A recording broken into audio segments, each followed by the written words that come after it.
అయోధ్యలో రామ మందిరం కట్టడానికి ఎంత ఖర్చు అయింది?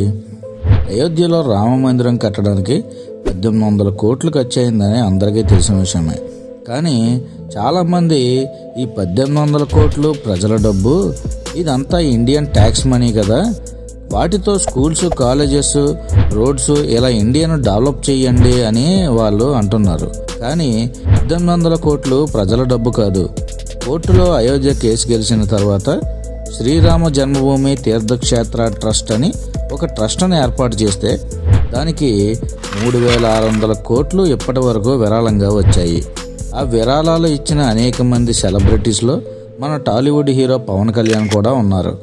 ఆ 3600 కోట్ల నుండి 1800 కోట్లతో ఆ మందిర నిర్మాణం చేసి ఇంకా దాన్ని మెయింటెనెన్స్ చేస్తున్నారు. ఇది అయోధ్యలో రామ మందిరం కట్టడానికి అయిన 18 కోట్ల వెనకాల ఉన్న నిజం.